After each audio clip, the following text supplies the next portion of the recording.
खुदावंद के ज़िंदा कलाम में से एहबार की किताब उसका 24वां बाब।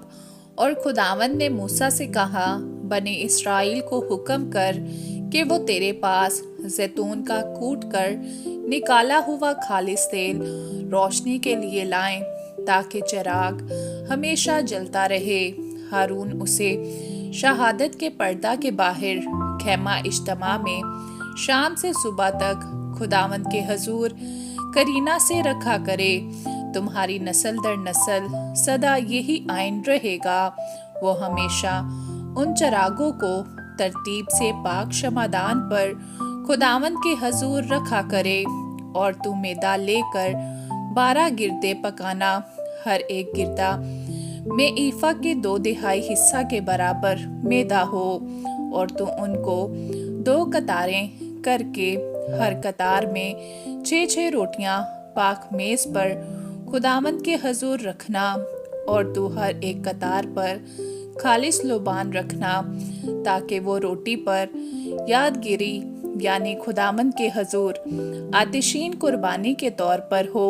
वो सदा हर सबत के रोज उनको खुदावंद के हजूर तरतीब दिया करें, क्योंकि ये बने इसराइल की जानिब से एक दायमी अहद है। और ये रोटियां हारून और उसके बेटों की होंगी। वो इनको किसी पाक जगह में खाएं, क्योंकि वो एक जाओदानी आइन के मुताबिक खुदावंद की आतिशीन कुर्बानियों में से हारून के लिए निहायत पाक है। और एक इस्राएली औरत का बेटा जिसका बाप मिस्री था, इस्राएलियों के बीच चला गया। और वो इस्राएली औरत का बेटा और एक इस्राएली लश्करगाह में आपस में मारपीट करने लगे। और इस्राएली औरत के बेटे ने पाक नाम पर कुफर बका और लानत की। तब लोग उसे मूसा के पास ले गए। उसकी माँ का नाम सलोमियत था, जो दबरी की बेटी थी, जो दान के कबीला का था। और उन्होंने उसे हवालात में डाल दिया, ताकि खुदावंद की जानिब से इस बात का फैसला उन पर जाहिर किया जाए। तब खुदावंद ने मूसा से कहा कि उस लानत करने वाले को लश्करगाह के बाहर निकाल कर ले जा। और जितनों ने उसे लानत करते सुना, वो सब अपने अपने हाथ उसके सर पर रखें और सारी जमात उसे संसार करे। और तू बने इसराइल से कह दे कि जो कोई अपने खुदा पर लानत करे, उसका गुनाह उसी के सर लगेगा।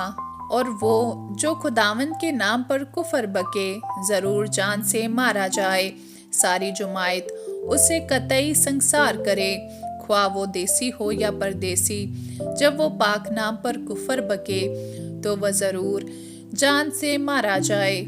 और जो कोई किसी आदमी को मार डाले, वो जरूर जान से मारा जाए। और जो कोई किसी चौपाई को मार डाले, वो उसका मुआवजा जान के बदले जान दे। और अगर कोई शख्स अपने हमसाया को ऐबदार बना दे, तो जैसा उसने किया वैसा ही उससे किया जाए।